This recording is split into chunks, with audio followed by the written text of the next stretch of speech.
ಇದೊಂದು technical question ಎಲ್ಲರಿಗೂ rice ಆಗ್ತಾ ಇದೆ. ಅವಧಿಗೆ ಮುನ್ನವೇ ಅಗ್ರಿಮೆಂಟ್ ಮಾಡಿಕೊಂಡು ಪೇಚೆಕ್ ಸಿಕ್ಕಾಕೊಂಡ್ಬಿಟ್ರಾ? ಇವರೇನು ಮಾಡಿದ್ದಾರೆ, ಶುಂಠಿ ಬೇಸಾಯಕ್ಕೆ 3 ಎಕರೆ 10 ಗುಂಟೆ ಜಮೀನನ್ನು ಅಗ್ರಿಮೆಂಟ್ ಮಾಡ್ಕೊಂಡಿದ್ದಾರೆ. ಜನವರಿ 24, 2024ರಿಂದ ಅದು ಜಾರಿಗೆ ಬರುತ್ತೆ. 1 ತಿಂಗಳು ಮೊದಲೇ ಅಂದರೆ ಡಿಸೆಂಬರ್ 11ನೇ ತಾರೀಕೆ ಅಗ್ರಿಮೆಂಟನ್ನು ಇವರು ಮಾಡಿಸ್ಕೊಂಡಿದ್ದಾರೆ. ಸಾಮಾನ್ಯವಾಗಿ ಈ ಥರ ಲೀಸ್ ಅಗ್ರಿಮೆಂಟ್ಗಳನ್ನ ಯಾವಾಗಿಂದ ಇರುತ್ತೆ, 1 ವಾರ ಮೊದಲು ಮಾಡಿಸ್ಕೋತಾರೆ ಸಾಮಾನ್ಯವಾಗಿ, ಮುಂದಿನ ವಾರದಿಂದ ಜಾರಿಗೆ ಬರೋ ಹಾಗೆ ಅಂತ. ಇವರು 1 ತಿಂಗಳು ಮೊದಲೇ ಮಾಡಿಸ್ಕೊಂಡಿದ್ದಾರೆ. ಸದ್ಯಕ್ಕೆ ಆ ಜಮೀನಿಗೂ ವಿಕ್ರಮ್ ಸಿಂಹಗೂ ಏನೂ ಸಂಬಂಧ ಇಲ್ಲ. ಇನ್ನೂ ಕೂಡ ಇವರ ಅಗ್ರಿಮೆಂಟ್ ಜಾರಿಗೆ ಬಂದಿಲ್ಲ. ಅಗ್ರಿಮೆಂಟ್ ಜಾರಿಗೆ ಬರೋದು ಜನವರಿ 24ನೇ ತಾರೀಕಿಂದ, ಮುಂದಿನ ತಿಂಗಳು. ಈ ಬಗ್ಗೆ ಕೂಡ ಮತ್ತಷ್ಟು ಮಾಹಿತಿ ನನ್ನ ಕೊಲೀಗ ಶಶಿಧರ್ ಅವರಿಂದ ಪಡೆಯೋಣ. ಶಶಿ, ಈ ಮಾತನ್ನು ಅವ್ರು ಆಗಲೇ ಹೇಳ್ತಾ ಇದ್ರು, ಸದ್ಯಕ್ಕೆ ನನಗೂ ಜಮೀನಿಗೂ ಸಂಬಂಧ ಇಲ್ಲ ಅಂತ. ಆದರೆ ತುಂಬ ಅಡ್ವಾನ್ಸ್ಡಾಗಿ ಇವರು ಅಗ್ರಿಮೆಂಟ್ ಮಾಡಿಸ್ಕೊಂಡಿದ್ದೇ ಈ ಥರ ಪೇಚೆಕ್ ಸಿಕ್ಕಾಕೊಳ್ಳೋದಕ್ಕೆ ಕಾರಣ ಆಯಿತಾ ಅಂತ?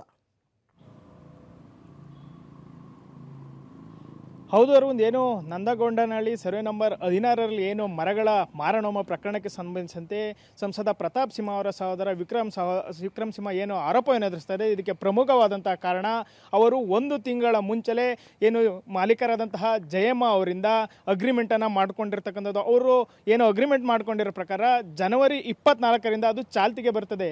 ಆದರೆ ಜನವರಿ 24ಗೆ ಏನು ಚಾಲ್ತಿಗೆ ಬರ್ತದೆ, ಇದನ್ನು ಡಿಸೆಂಬರ್ 11 ಅವರು ಅಗ್ರಿಮೆಂಟನ್ನು ಮಾಡ್ಕೊಂಡಿದ್ದಾರೆ. ಆ ಅಗ್ರಿಮೆಂಟ್ ಆದ ದಿನ ಅಲ್ಲಿ ಮರಗಳಿತ್ತು ಅಂತ ಅವರೇ ಸ್ಪಷ್ಟವಾಗಿ ಹೇಳಿದ್ದಾರೆ. ಆದರೆ ನನಗೆ ಜನವರಿ 24ರಿಂದ ಆ ಭೂಮಿ ನನ್ನ ವಶಕ್ಕೆ ಬರ್ತದೆ, ಈ ಮರ ಕಡಿದಿರೋದಕ್ಕೂ ನನಗೂ ಸಂಬಂಧ ಇಲ್ಲ ಅಂತ ಅವರೇ ಸಹ ಹೇಳಿದರು. ಆದರೆ ಏನು ಈ 1 ತಿಂಗಳ ಮುಂಚೆ ಅಗ್ರಿಮೆಂಟನ್ನು ಮಾಡ್ಕೊಂಡಿದ್ದಾರೆ, ಇದೇ ಈ ಪ್ರಕರಣದಲ್ಲಿ ಅವ್ರನ್ನ ಸಿಲುಕಿಸಿರ್ತಕ್ಕಂಥದ್ದು. ಇವರು ಅಗ್ರಿಮೆಂಟ್ ಮಾಡಿಕೊಂಡ ನಂತರ ಏನು ಆ ಜಾಗದಲ್ಲಿದ್ದಂತಹ ಮರಗಳನ್ನು ಕಡಿಯಲಾಗಿತ್ತು. ಆದರೆ ಪ್ರತಾಪ್ ಸಿಂಹ ಅವರ ಸಹೋದರ ವಿಕ್ರಮ್ ಸಿಂಹ ಅವರು ಆ ಮರಗಳನ್ನು ಕಡಿಯೋದಕ್ಕೂ ನನಗೂ ಸಂಬಂಧ ಇಲ್ಲ ಅಂತ ಸ್ಪಷ್ಟನೆಯನ್ನು ಹೇಳ್ತಾರೆ. ಆದರೆ ಅವರು ಏನು ಜಯಮ್ಮ ಅವರಿಂದ 1 ತಿಂಗಳ ಮುಂಚೆ ಅಂದರೆ ಡಿಸೆಂಬರ್ 11ರಂದು ಅಗ್ರಿಮೆಂಟ್ ಮಾಡ್ಕೊಂಡಿದ್ರು.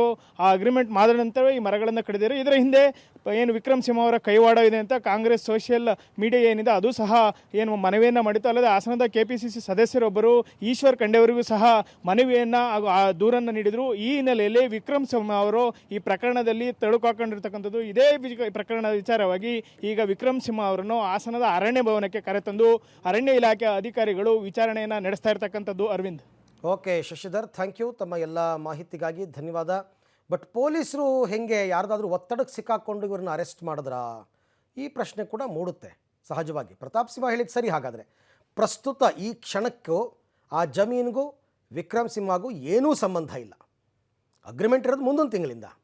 ಬಟ್ ಈಗ ಯಾಕೆ ಅರೆಸ್ಟ್ ಮಾಡಿದ್ರು? ಸಿದ್ದರಾಮಯ್ಯನವ್ರು ಹೇಳಿ ಮಾಡಿಸಿದ್ರಾ? ಇದು ನಾನು ಹೇಳ್ತಾ ಇರೋದಲ್ಲ, ಪ್ರತಾಪ್ ಸಿಂಹ ಹೇಳ್ತಾ ಇರೋದು. ಸಿದ್ದರಾಮಯ್ಯನವರೇ ಇದೆಲ್ಲದಕ್ಕೂ ಕಾರಣ.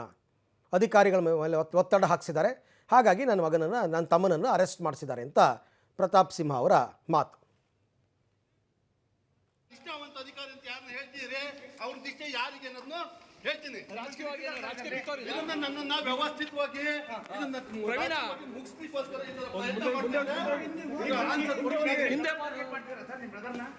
ಟಾರ್ಗೆಟ್ ಮಾಡ್ತಾರೆ. ಇದನ್ನ ವ್ಯವಸ್ಥಿತವಾಗಿ ಟಾರ್ಗೆಟ್ ಆಗ್ತಾ ಇದೆ. ಇದಕ್ಕೆಲ್ಲ ಆನ್ಸರ್ ಕೊಡ್ತೀನಿ. ಎಷ್ಟು ಪಿತೂರಿ ಮಾಡ್ತಿದ್ದಾರೆ ಅನ್ನೋದನ್ನ ಬಹಿರಂಗವಾಗಿ ಹೇಳ್ತೀನಿ. ಕೈವಾಡ ಇದೆ ಏನು, ಯಾವ ನಿಷ್ಠಾವಂತ ಅಧಿಕಾರಿ ಎಲ್ಲರನ್ನೂ ಕೂಡ ನಾನು ಸಭೆ ಮಾಡಿ, ಎಕ್ಸೈಸ್ ಕಮಿಷನರು ಇವ್ರನ್ನೆಲ್ಲರನ್ನೂ ಕೂಡ ಸಭೆ ಮಾಡಿ ಅವರವರ ಜವಾಬ್ದಾರಿ ಏನಿದೆ ಈ ಹೊಸ ವರ್ಷದ ಆಚರಣೆಯಲ್ಲಿ ಇಡೀ ರಾಜ್ಯದಲ್ಲಿ ಏನೇನು